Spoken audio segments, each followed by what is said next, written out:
창세기 11장 30절부터 12장 1절까지 마지막 12장 1절 부를 때는 다 합독하겠습니다. 사레는 잉태하지 못함으로 자식이 없었더라. 데라가 그 아들 아브람과 하란의 아들 그 손자 롯과 그 자부 아브람의 아내 사레를 데리고 갈대아 우르에서 떠나 가나안 땅으로 가고자 하더니 하란에 이르러 거기 거하였으며 데라는 205세를 향수하고 하란에서 죽었더라. 여호와께서 아브람에게 이르시되 너는 너의 본토 친척 아비집을 떠나 내가 내게 지시할 땅으로 가라. 아멘. 우리는 창세기 1장부터 11장까지 말씀을 통해서 하나님의 천지창조, 하나님이 세상을 6일 동안 창조하신 것과 또 홍수 심판 이후에 노아의 세 아들과 그 자손들로 인하여 인류가 온 세상에 퍼지게 되었다는 말씀을 나누었습니다. 특별히 이 창세기 11장은 노아의 세 아들 중에서 셈의 자손을 통해서 이스라엘 민족의 그 조상이 되는 아브라함의 출생, 그리고 그가 부름받게 된 배경들을 우리에게 알려주고 있습니다. 아브라함의 아버지가 데라입니다. 이 데라는 메소포타미아의 갈대아 우르라는 문명의 도시에서 다른 신들을 섬기며 우상을 제작하여 판매하는 사업을 했습니다. 그래서 여호수아는 오랜 후에 그 후손들에게 이렇게 말합니다. 아브라함의 아버지 데라가 강 건너 저편에서 다른 신들을 섬겼었다. 그렇게 말해요. 여기서 우리가 한 가지 수정해야 될 것이 있습니다. 그게 뭐냐면 이 성경에서 아브라함이 첫째 아들로 기록이 되어 있는데 첫 번째 기록이 되어 있단 말이에요. 그런데 사실은 아브라함이 맨 막내라는 사실을 말씀을 통해서 우리가 좀 한번 살펴봐야 됩니다. 그 맨 위에 창세기 11장 26절 보게 되면 데라가 70세에 아브라함과 나홀과 하란을 낳았다. 70세에 늦게 낳은 거죠. 70세에. 그런데 성경 말씀 보게 되면 아브라함이 첫째 아들이 아닌 걸 알 수가 있어요. 왜냐하면 맨 끝에 보게 되면 데라가 205세에 죽었다 그랬죠. 오늘 본 말씀에도 32절에 205세에 하란에서 죽었다 그랬어요. 그리고 창세기 10장 4절에 보게 되면 아브라함이 아버지가 죽은 다음에 하란을 떠날 때 그 나이가 75세였다고 그랬어요. 그러니까 205세 죽었을 때부터 거꾸로 역으로 올라가게 되면 아브라함이 출생해가지고 75세 됐을 때에 가나안 땅으로 온 거란 말이에요. 그러니까 이거를 계산해 보게 되면 데라가 130세에 낳은 거예요. 아브라함을 130세에 낳았고요. 70세부터 아브라함과 나홀과 하란을 낳았다. 이 말이 뭐냐면 그 이후부터 아들을 낳았다는 거예요. 근데 왜 아브라함을 먼저 기록했느냐? 아브라함이 믿음의 조상이라는 걸 드러내기 위해서 먼저 기록한 겁니다. 나홀이 참 첫 번째 아들입니다. 70세에 아이를 낳기 시작했어요. 아들을. 그 아들이 나홀입니다. 그러니까 나홀을 70세에 낳았고 아브라함은 130세에 낳은 거야. 그럼 하란은 몇 세에 낳았냐? 그 중간 어디에인가 몇 년도에 아마 낳았을 겁니다. 만약에 아브라함이 첫 아들이라면은 70세 낳았다면은 아브라함 나이가 가나안 땅 도착했을 때 135세가 돼야 돼요. 근데 75세라고 했기 때문에 아브라함은 데라가 130세 난 막내 아들인 걸 우리가 알 수 있습니다. 이게 왜 중요하냐? 하나님은요 이방신을 섬기는 아브라함의 아버지 데라를 건져내시기 위해서 그의 아들들을 사용했다고 그랬어요. 그가 70세에 얻은 첫 아들 나홀은 그가 성장해서 8명의 아들을 낳게 됩니다. 그런데 어느 날 갑자기 그 나홀이 아버지 곁을 떠나요. 아들들을 다 데리고 아버지와 결별을 해버려요. 그리고 메소포타미아 상류로 올라갑니다.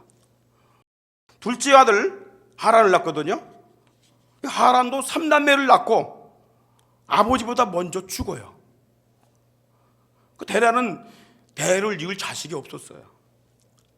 이때 세 번째 아들을 주셨는데 그가 바로 아브라함입니다. 데라는 아브라함에게 큰 기대를 걸었어요. 그런데 하나님은 그가 기대를 걸고 있는 아브라함을 먼저 부르셔요. 그걸 택하십니다. 그리고 아버지 데라가 우상을 버리고 하나님께 돌아오게 하는데 아주 결정적인 역할을 하게 하셨습니다. 이때부터 본격적으로 아브라함의 역사가 시작이 됩니다. 그 자손들로 세워진 이스라엘 민족의 역사와 그 씨에서, 뿌리에서 언약의 자손이신 예수 그리스도가 출생하는 역사를 기록하고 있습니다. 그러면 하나님은 데라의 세 아들 중에서 특별히 왜 막내로 태어난 이 아브라함을 택하신 것일까? 여러분은 사람을 내가 누구 한 사람 쓰고 싶은데 뭘 보고 그를 부르죠? 세상에는 사람을 쓸 때 어떤 기준으로 사람을 부르죠? 능력이 특출해야 돼. 또 이왕이면 좀 잘생겨야 돼. 이쁘고 건강해야 돼. 또 기술과 능력들이 있어야 돼. 그런 걸 보고 뽑잖아요. 실력을 보고 뽑잖아요. 하나님은 무엇을 보고 셋째 아들 아브라함을 택하셨겠느냐? 그를 어마어마한 믿음의 조상으로 삼았겠느냐라는 것입니다. 오늘 그거를 제가 말씀을 드리려고 합니다. 첫 번째, 하나님이 아브라함을 택하신 이유가 뭐냐? 아브라함이 스스로 해결할 수 없는 문제를 가지고 있었어요. 본인 스스로 해결할 수 없는 문제를 가지고 있었기 때문에 하나님께 택함받는 조건이 된 겁니다. 하나님이 아브라함을 택하신 것은 그가 뛰어나고 완전했기 때문이 아닙니다. 오히려 반대로 그에게 부족함이 있었기 때문에 택함받은 거예요. 오늘 30절에 보십시오. 사레는 잉태하지 못함으로 자식이 없었다. 사레가 아브라함의 부인입니다. 아브라함은 이복리 동생과 그 사레와 결혼을 했는데 대를 이을 자식이 없었어. 본래 자식이 없었던 아버지 데라, 자기도 자식이 없어도 70세에 늦게 애를 낳았잖아요. 첫 아들을 낳았는데 그 아들이 나홀입니다. 근데 그 아들은요, 약하게 태어난 아들이지만은 결혼해갖고 애를 8명을 낳았어. 창세기 22장 21, 22절에 보게 되니까 우스, 부스, 그무엘, 게셋, 하소, 또 빌다스, 아둘랍, 또 부두엘 8명의 아들을 낳았어요. 얼마나 데라가 손자들이 많이 나니까 너무 좋잖아요. 그런데 나홀이 말이죠, 아버지를 떠납니다. 무슨 이유가 있었는지 몰라도 애들을 다 데리고 아버지와 결별을 해요. 우상의 도시 갈대아를 떠납니다.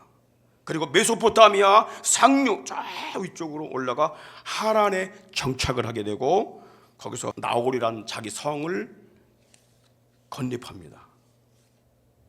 나홀이 아버지 데라를 떠나게 된 이유가 뭘까? 큰아들이 아마 나홀은 우르의 우상 문화 속에서 다 보고 자랐을 거 아니야. 그 아들들을 거기 방치할 수 없다. 우상에 물들게 할 수 없다. 죄악 속에 물들게 할 수 없다라는 생각을 하고 아버지를 떠나는지 모릅니다. 어쨌든 간에 이것이 데라에게는 아주 큰 충격이었습니다. 데라의 두 번째 아들 이 하란이 태어납니다. 근데 하란이 결혼해갖고 첫 아들 롯을 낳아요. 그리고 딸 밀가와 이스가를 낳습니다.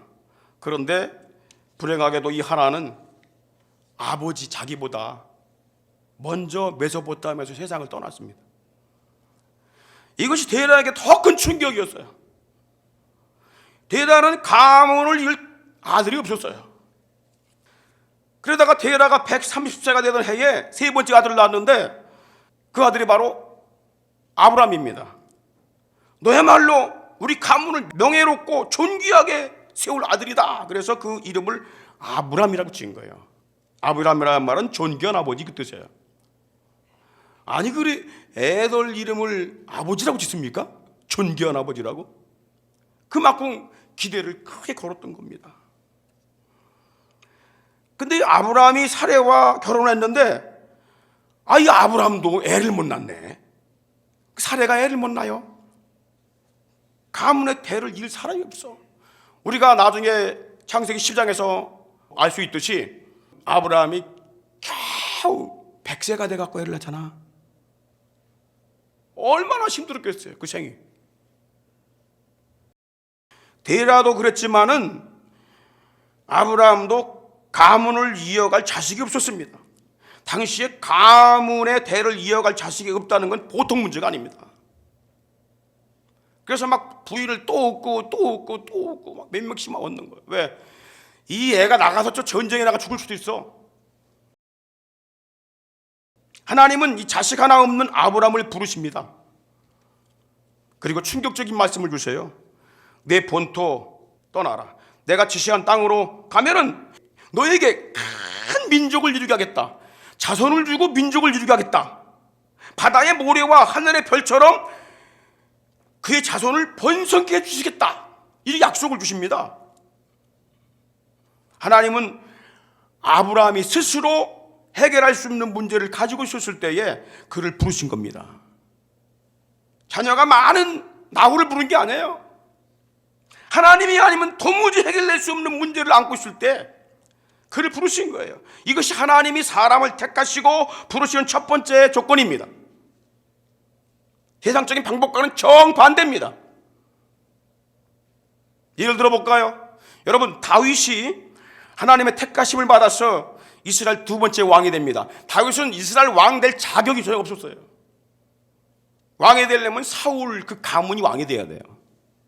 그런데 하나님이 그 이새의 8명의 아들 중에서 왜 제일 막내가 되는 다윗을 택했을까? 시편 78편 70절에 그 이유를 이렇게 말합니다. 그 종 다윗을 택하시되 양 우리에서 양을 치는 목동이었기 때문에 그런 거야. 형들은 건장했어요. 조건들을 갖추고 있다고 생각했어, 스스로. 그러나 이 목동은요, 양 치는 목동 그는 왕 될 자격이 없었어요. 택함 받을 자격이 없었어요. 근데 하나님께서는 그 자격이 없었기 때문에 그것이 자격이 돼갖고 택함 받다는 것을 우리가 알아야 합니다. 그래서 그 종 다윗을 택하시되 양의 우리에서 취하여. 왜 그걸 강조합니까? 너는 택함 받을 자격이 전혀 없었는데 내가 100% 택한 거야. 네가 잘한 것이 아무것도 없어.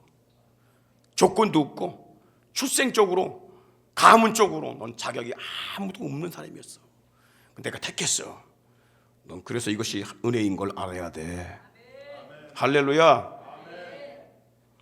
여러분, 사사기 6장에 보게 되면 하나님이 이 기드온을 부르셔서 메뚜기 떼같이 쳐들어오는 미디안 적군을 물리치고 이스라엘을 구원하라는 이 사명을 주십니다. 그 사명을 받을 때에 그가 무엇을 하고 있었는지 아십니까?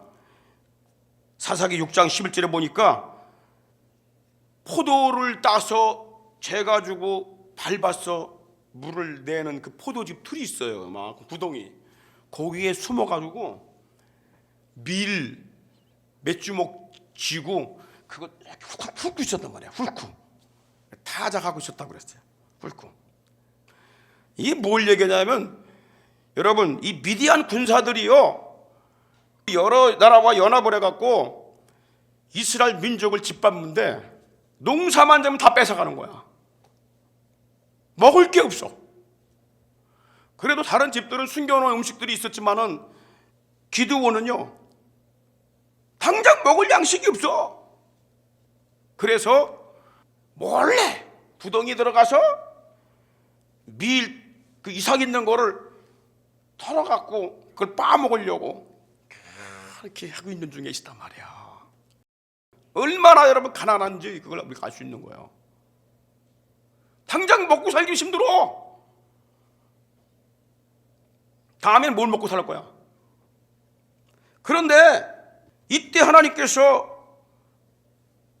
기드온에게 말씀하시는 거예요. 이사야 6장 14절에 보십시오. 여호와께서 그를 돌아보아 가라사대 너는 이 내 힘을 의지하고, 너 그거 털을 수 있는 힘이 있지 않느냐, 그것도 이 내 힘을 의지하고 가서 이스라엘을 미디안 손에서 구원하라. 내가 너를 보낸 것이다. 그때 15절에 기드온이 이렇게 대답합니다. 주여, 내가 무엇으로 이스라엘을 구원하리까? 내가 무엇으로, 내가 뭐 군사가 있습니까? 무기가 있습니까? 뭐 가지고 있는 게 뭐가 있습니까?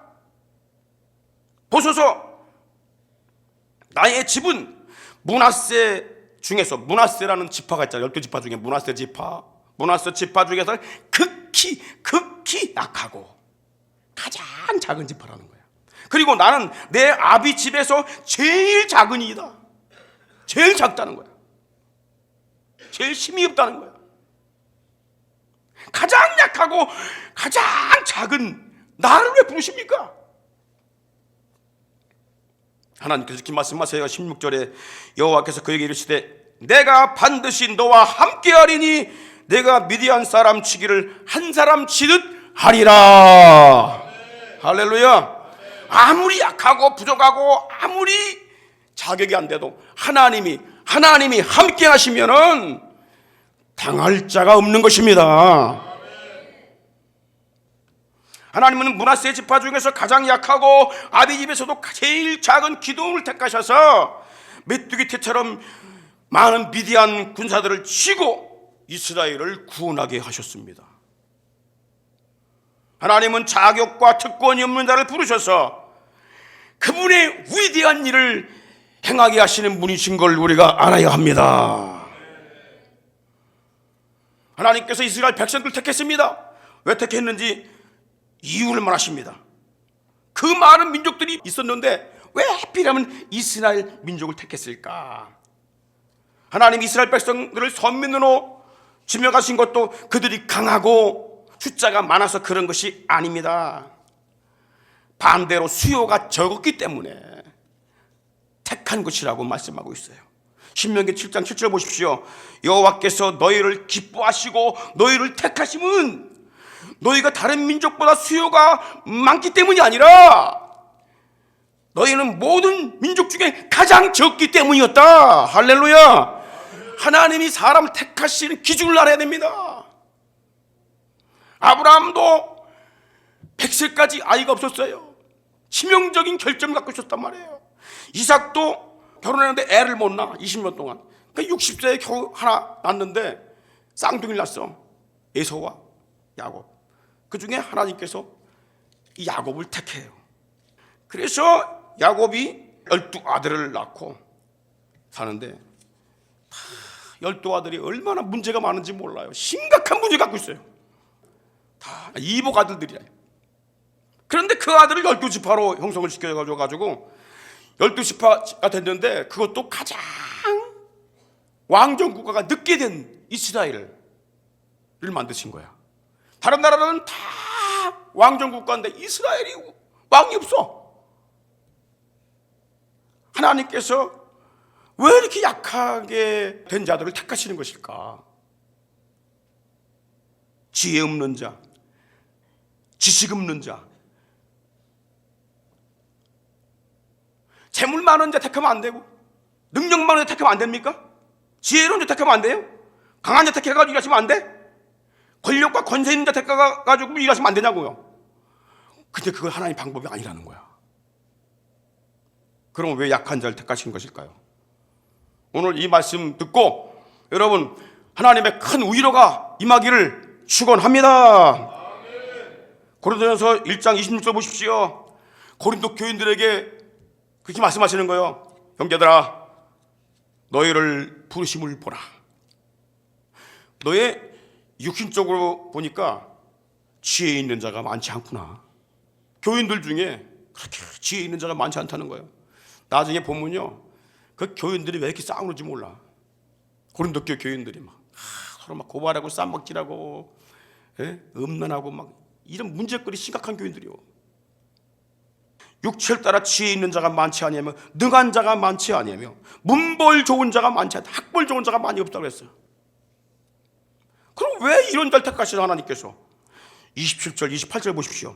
그러나 하나님께서 세상에 미련한 것들을 택하사 지혜 있는 자들을 부끄럽게 하시며, 이 하나님 방법이라는 거야. 하나님은 미련한 자, 없는 자, 약한 자, 못 배운 자, 그들을 일으켜 세워서 강한 자, 강하다고 하는 자, 지혜 있다고 하는 자, 교만한 자, 이런 자들을 깨부순다는 거야. 이게 하나님의 방법이라는 것입니다. 세상에 약한 것들을 택하사 강한 것들을 부끄럽게 하시며, 세상에서 천한 것들과 멸시받는 것들과 없는 것들을 택하사 있는 것들을 패해버리신다는 거예요. 이게 하나님의 사람 사용하는 방법이라는 거예요. 왜 그럴까요? 이유가 뭘까요? 하나님이 괴팍하시기 때문에 그렇습니까? 절대 아닙니다.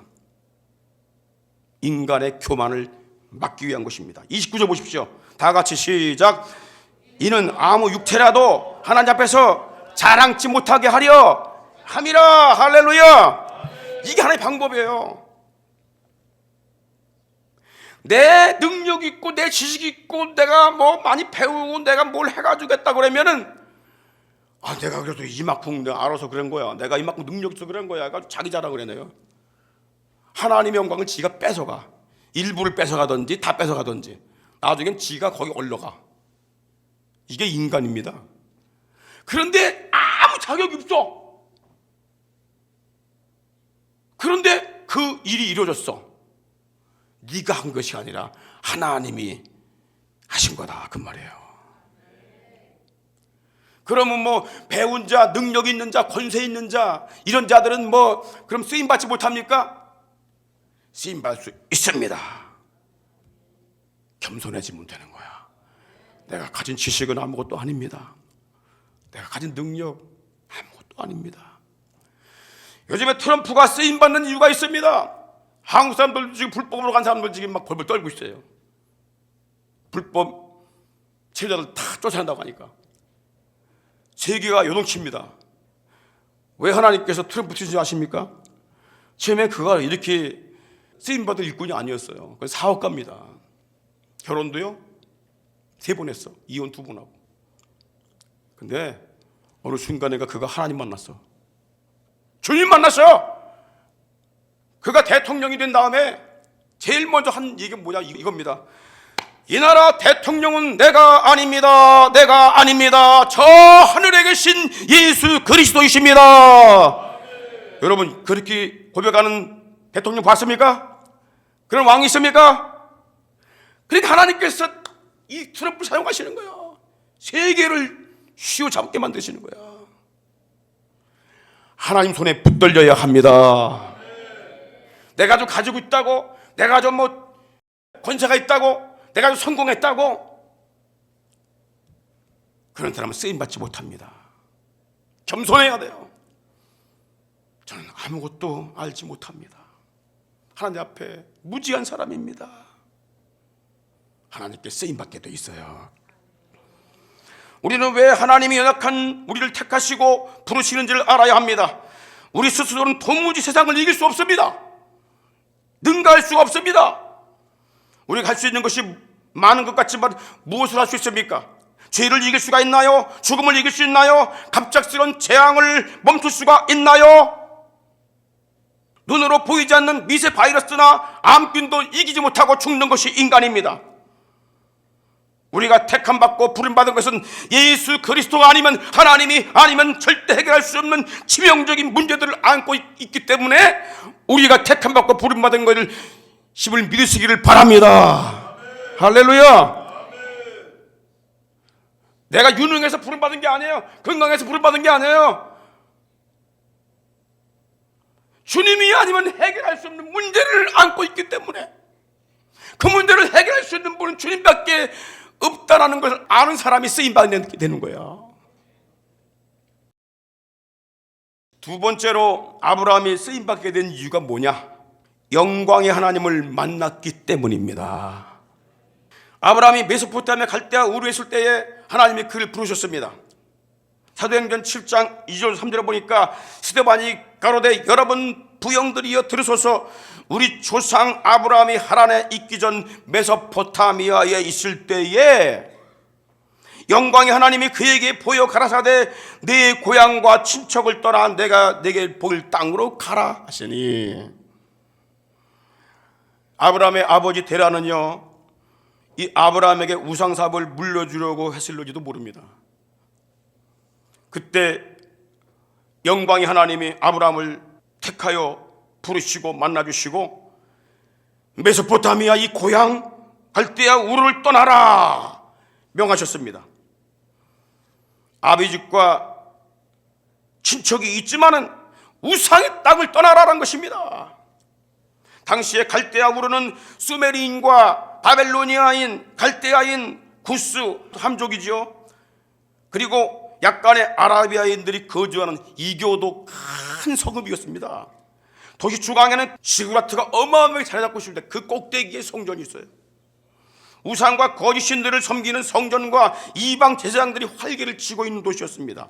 바알 숭배하고 천문학과 종교적 음란행위, 이럴 성신과 하늘의 여신을 섬기는 그 도시국가였습니다. 하나님은 아브라함에게 우상의 도시를 떠나라고 명하신 것입니다. 사실 아브라함도 이 도시에서 출생했지만 그도 우상 문화가 싫었습니다. 그는 우상의 땅을 떠나라는 말씀을 들었지만 그런데 쉬운 문제가 아니었어요. 고향을 떠난다고 하는 것은 자기 형 나홀처럼 아버지와 결별한다는 걸 의미하기 때문입니다. 우상 숭배하는 아버지와 친척들을 떠나라는 것입니다. 그런데 그는 하나님 말씀을 순종하지 않을 수가 없습니다. 떠나라는 말씀을 순종하지 않을 수가 없어요. 야곱이 루스 광야에서 영광의 하나님을 만났던 것처럼 그가 영광스러운 하늘의 하나님을 보았는데 어떻게 그 하나님 말씀을 거부할 수가 있겠습니까? 하나님 말씀을 받은 아브라함은 비장한 결단을 하게 됩니다. 혼자 떠날 수는 없다. 하나님 말씀대로 떠나긴 떠나되 아버지와 친척과 함께 우상의 땅을 떠나야 하겠다. 이런 결단을 하게 됩니다.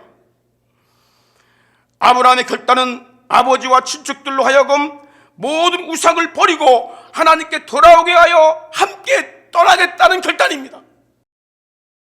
아브라함이 혼자 떠날 수 없었던 이유가 뭔지 아십니까? 혈육의 정 때문이 아닙니다. 살아계신 하나님의 영광을 봤기 때문이고 살아계신 하나님의 나라가 있음을 알았기 때문이고 살아계신 하나님을 알고 보니까 만나고 보니까 이 도시에서 섬기고 있는 우상과 다른 신 섬기는 건 다 가짜라는 거야. 진실을 알고 보니까 가짜를 알게 된 거야. 가짜 신과 우상에게 속아 설고 있는 아버지와 친척들, 그들이 너무나 불쌍했던 거라고요. 야곱이 베델에서 여호와 하나님을 만난 후에 평생 그 하나님을 떠나지 않고 섬겼던 걸 우리는 알 수 있습니다. 이와 같이 아브라함이 영광스러운 하나님을 만났는데 어떻게 하나님 말씀을 거역할 수가 있겠습니까? 살아있는 그 하나님의 말씀을 어떻게 불순종할 수가 있겠습니까? 어떻게 하나님을 등질 수가 있겠습니까? 그리고 어떻게 아버지와 친척들이 우상에 빠진 것을 그냥 놔둘 수가 있겠습니까? 그 짓에 속아 살아가는 그들 멸망할 걸 뻔히 알면서 어떻게 그들 놔두고 떠날 수가 있겠습니까? 포기하지 않는 아브라함의 설득에 아버지 데라가 드디어 모든 우상을 분토같이 버립니다. 그리고 갈대아 우를 떠나 가나안 땅을 향하여 순례길을 출발을 합니다. 여러분 본문 31, 32절 보십시오. 데라가 그 아들 아브라함과 하란의 아들 그 손자 롯과 하란이 누구죠? 아버지보다 먼저 죽었잖아요. 둘째 아들. 그가 낳은 아들 롯이 있어요. 그리고 그 자부 아브라함의 아내 사레, 아브라함과 그 아내도 다 데려간 거죠. 데리고 갈대아 우르에서 떠나 우상의 땅에서 떠난 것입니다. 그리고 어디를 향해 갑니까? 가나안 땅을 향하여 가고자 하더니 우리의 신앙생활이 뭔지 아십니까? 세속을 떠나는 것입니다. 죄를 떠나는 것입니다. 우상을 떠나는 것이고 거짓 신에 속아 사는 삶을 떠나는 것입니다. 그리고 하나님께로 천국을 향하여 순례길을 달려가는 것입니다. 그런데 하란에 이르러 거기 거하였으며, 데라는 205세를 향수하고 하란에서 죽었다고 그랬어요. 데라가 가나안 땅으로 향하여 가다가 하란에 갑작스럽게 머물게 됐어요. 왜 그랬을까요? 왜? 거기에 일찌감치 데라를 떠난 첫째 아들 나홀이 있었기 때문에 그래요. 나홀과 그 아들들이 살고 있었습니다. 아브라함은요, 아버지와 함께 그 하란에 머물면서 나홀과 그 아들들이 하나님 여호와를 섬길 수 있도록 설득합니다. 그래서 그들도 하나님을 섬기는 믿음의 가문으로 세움을 받게 됩니다. 아브라함이 며느리감을 자기 종을 시켜서 구해오라고 그래. 근데 어디 가서 구해오라고 그러냐면은, 너는 가나안 땅에서, 절대 우상의 땅에서 그 아내 될 사람 구하지 마라. 자, 메소포타미아 그 상륙하게 되면 거긴 나홀의 성이 있어. 거기 가서 그 딸들 중에서 구해와 그랬어. 왜 그랬을까요? 이 아브라함이 그 자기 형의 자손들이 거기 살고 있는데 거기서 그 믿음의 딸을 구해오라고 했던 거예요. 아무나 구하지 말고. 그런데 놀랍게도 이삭도 야곱을 그곳으로 보내면서 너는 그 밧다라람에 있는 나홀의 집안 내에서 아내를 얻거라 그래요. 그래서 거기서 또 라헬과 레아를 얻게 된 거예요. 믿음의 자손을 낳을 부인들을 얻게 된 거예요. 우연입니까? 아버지 데라가 205세에 세상을 떠났습니다. 하나님은 데라가 죽은 후에 아브라함을 약속의 땅 가나안 땅으로 인도하셨어요. 사도행전 7장 4절 보십시오. 아브라함이 갈대아 사람의 땅을 떠나 하란에 거하다가 그 아비가 죽음에 하나님이 그를 거기서 너의 시방 거하는 이 땅으로 옮기셨느니라 그랬어요. 그때 아브라함의 나이가 75세였습니다. 하나님이 아브라함을 택하신 이유가 분명합니다. 그는 우상과 거짓신에 빠진 아버지와 친척들의 영혼을 불쌍히 여기는 마음을 갖고 있었기 때문입니다. 나홀도 그런 마음이 있었을지 모릅니다. 우상을 섬기는 건 안 돼. 그런데 우상 섬기는 아버지와 난 함께 거할 수가 없어. 그래서 떠날지 몰라요. 그런데 아브라함은 달랐습니다. 하나님도 우상 섬기는 걸 싫어하시고 그 땅을 떠나라고 하십니다. 그런데 아브라함 마음은 이겁니다. 나는 아버지 떠날 수 없어. 그렇다면 내가 떠나려면 아버지를 우상의 땅에서, 우상의 거짓 신에서 건져내야만 해. 그런 결단을 갖고 있었단 말입니다. 그래서 아브라함이 택함받게 된 거야. 그가 영광의 하나님을 만난 후에 살아계신 그분의 나라가 있는 걸 알게 되었는데, 거짓에 속아있는 부모와 친척들이 안타깝고 불쌍하여 혼자 떠나는 건 견딜 수가 없었던 것입니다. 아브라함은 하나님의 마음을 가진 자였어요. 하나님의 마음에 합한 자였습니다. 여러분, 하나님이 세상을 향해 어떤 마음을 가지고 계신지 아십니까? 호세아 11장 8절에 보게 되면 불순종하는 이스라엘 백성들을 향하여 이렇게 말씀하십니다. 에브라임이여, 내가 너를 어찌 놓겠느냐? 이스라엘이여, 내가 너를 어찌 버리겠느냐? 내가 어찌 너를 아드마같이 놓겠느냐? 어찌 너를 스보인같이 두겠느냐? 내 마음이 내 속에서 돌아서 나의 긍휼이 온전히 불붙듯 하도다. 할렐루야. 택한 백성들이 죄악의 길로 갈 때에, 하나님을 등지고 회상을 향해 갈 때에, 우상 숭배에 빠지고 죄악의 길로 갈 때에 하나님 마음에 어떤 마음이 있는지 아십니까? 불붙는 마음을 갖고 있는 거예요. 긍휼히 여기는 마음, 불쌍히 여기는 마음, 안타까운 마음. 이 사랑의 불이 있기에 하나님은 포기하지 않고 부르시는 것입니다. 우리가 우리 가족이나 이웃을 전도하려면 내가 먼저 살아계신 하나님을 분명히 만나는 체험을 가지고 있어야 합니다. 불신앙과 세속에 속고 사는 그 가족들이 불쌍히 여겨져야 됩니다. 이런 마음이 없이는 부모도 건질 수 없고 자식 하나 건질 수 없는 것입니다. 남편을 건지려면 이런 불쌍한 마음이 있어야 되고 이 마음을 가지고 하나님께 부르짖어야 하는 것입니다. 여러분, 나는 영광의 하나님 계신 그곳으로 가게 되는데 거짓에 쏘가 지옥으로 떨어지는 가족들이 불쌍하지 않습니까?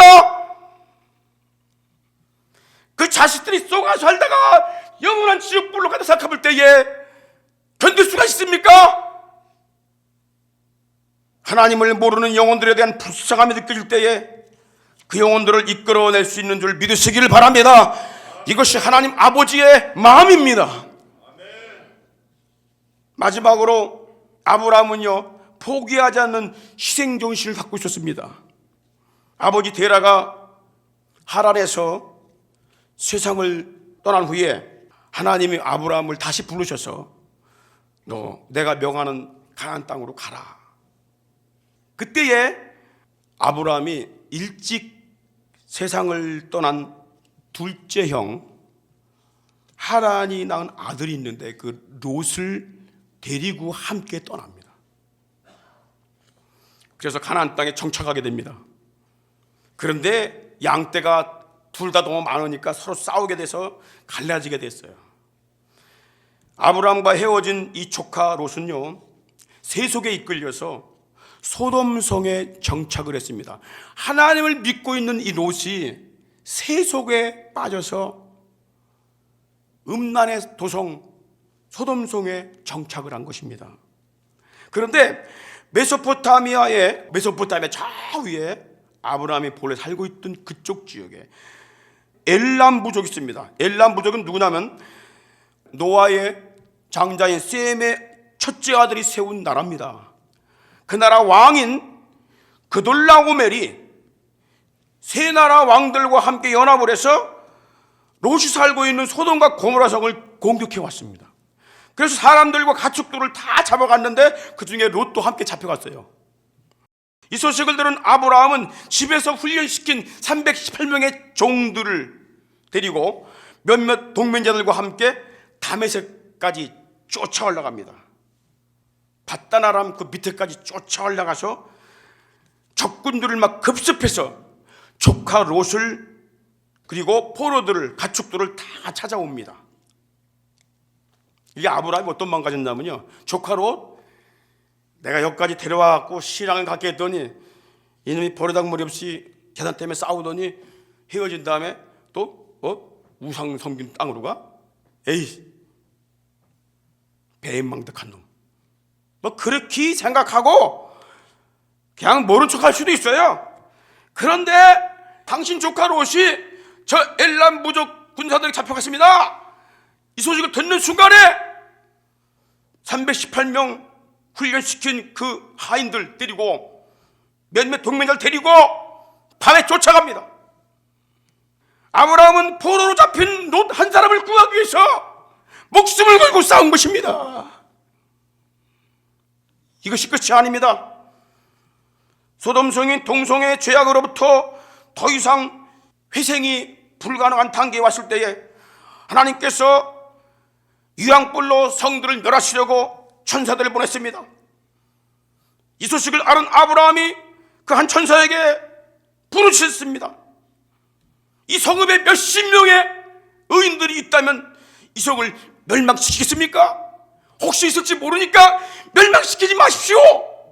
혹시 10명도 있을지 모르니까 멸망시키지 마십시오. 왜? 거기 자기 조카가 있거든요. 간곡하게 간청하며 호소하며 기도한 겁니다. 결국 소돔성은 의인 10명이 없어 유황불로 멸망을 당했습니다. 그러나 아브라함의 간구를 들으신 하나님은 이 조카 롯과 두 딸을 그 심판 중에서 유황불이 타는 그 심판 중에서 건져준 걸 믿으시기 바랍니다. 창세기 19장 29절 보십시오. 하나님이 성들을 멸하실 때, 곧 롯이 거하는 성을 엎으실 때에 아브라함을 생각하사 누구 생각했어요? 아브라함 생각했다. 왜? 아브라함이 간절히 막 애타게 울면서 간구하는 걸 봤거든요. 여러분, 이렇게 기도하고 간구하고 부르짖게 되면 하나님께서 여러분 남편을 불쌍히 여기서, 할렐루야, 가족 부모를 불쌍히 여기서, 자녀를 불쌍히 여기서 그를 죄악에서 건져내는 줄 믿으시길 바랍니다. 희생정신이 있어야 됩니다. 그냥 전도 안 됩니다. 마귀가 꽉 붙잡겠는데 어떻게 전도가 되겠어요? 싸워야 됩니다. 아브라함을 생각하사 롯을 그 엎으시는 중에, 성을 엎으시는 중에 내어 보내셨더라. 여러분, 얼마나 놀랍습니까? 이 성이 멸망 직전에 두 천사가 아브라함의 기도를 응답하시기 위해 롯을 구하기 위해서 그 천사들이 그 집을 방문합니다. 근데 이 천사가 뭐라 그러냐면 이런 말을 해요. 더 많은 사람들을 구원할 수 있는 기회를 주겠다.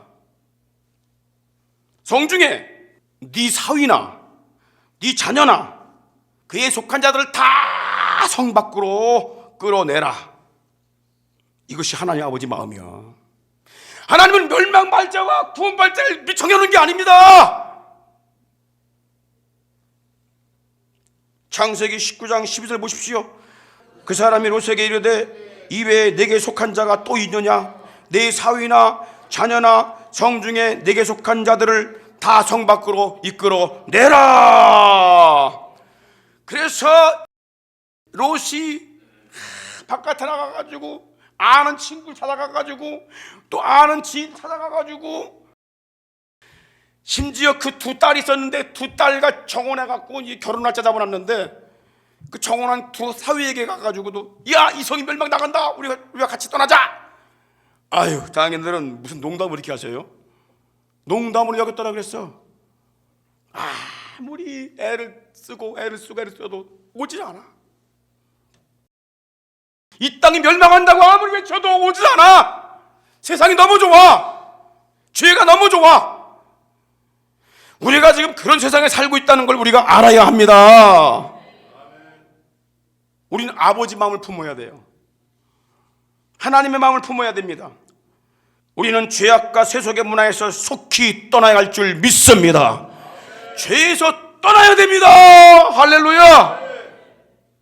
악은 모양이라도 버리라고 그랬어요.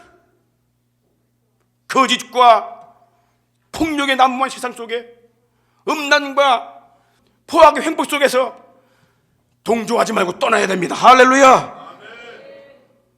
그리고 우리는 인간이 힘으로 해결할 수 없는 문제를 갖고 있습니다.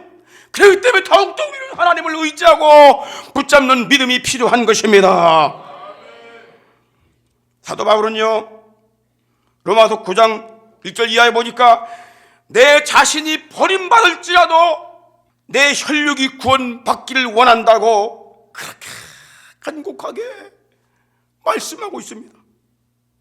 속고 있는 가족의 부모 형제들을 불쌍히 여기며 그들의 구원을 위해서 기꺼이 희생을 감수하는 성도가 되어야 할 줄 믿습니다. 디모데전서 2장 4절로 5절 한번 읽겠습니다. 하나님은 모든 사람이 구원을 받으며 진리를 아는데 이르기를 원하시느니라. 여러분 자녀도, 여러분 부모님도, 여러분 친척도, 지인도 다 구원받기 원하시는 것이 우리 하나님의 아버지의 마음입니다. 구원자가 누구이십니까? 하나님은 한 분이시요 또 하나님과 사람 사이의 중보도 한 분이시니 곧 사람이신 그리스도 예수시라. 예수를 붙잡게 만들어야 돼요. 그것이 하나님의 아버지의 마음입니다. 할렐루야. 은혜로우신 하나님 아버지, 1월을 보내고 2월의 첫 주일을 맞는 이 귀한 순간에 주의 거룩한 전에서 주 앞에 경배하며 하나님의 귀한 음성을 듣게 하시니 감사드립니다. 우리가 무엇을 위해서 먹고 마시며 무엇을 위해서 살아가는 것입니까? 사랑하는 아버지 하나님, 천국 가는 그날까지 주님께서 맡겨주신 사명 감당하고 사명을 감당하기 위해서 살며 사명을 감당하기 위해서 하나님의 모든 은혜를 힘입으며 하나님의 명령을 수종들기 위하여서 발걸음 옮기며 살아가는 저희들 되게 해주시기를 원합니다. 하나님께서 모든 사람들이 한 사람도 빠짐없이 지옥 가기를 원치 아니하시며 구원받기를 원하시는 주님의 그 마음을 우리 마음 가운데 풍성하게 부어 주시어서 주님과 함께 주님의 기뻐하시는 일을 감당할 수 있도록 수종들 수 있도록 사용하여 주시고 구별하여 주시고 역사하여 주시기를 간절히 원합니다. 주여, 이 순간에도 우리 온 생애를 주님 앞에 산 제물로 올려드리오니 받으시고 구별하여 주시옵시고 성령으로 충만하게 기름 부어 주시어서 사명 감당하게 주여 능력으로 역사하여 주시옵소서. 국내에 있든지 국외에 있든지 사랑하는 대신의 가족들 눈동자와 같이 지켜주시고 주님의 의로우신 선한 손으로 인도해 주시어서 주님의 영광의 찬송들 되게 하여 주시옵소서. 아버지, 나라가 많이 아프오니 안타까이 울부짖는 성도들의 기도를 들으시고 내동적 선한 길로 의의 길로 진리의 길로 생명의 길로 인도하여 주시옵시고 이 나라 버리지 마시고 하나님 인도해 주시어서 북녘의 동포들도 살리게 하여 주시옵시고 세계에 선교할 수 있도록 축복하여 주시옵시고 이 나라 방방곡곡에 주님의 몸된 교회들을 통하여 복음이 능력 있게 전파되는 귀한 나라로 축복하여 주시옵소서.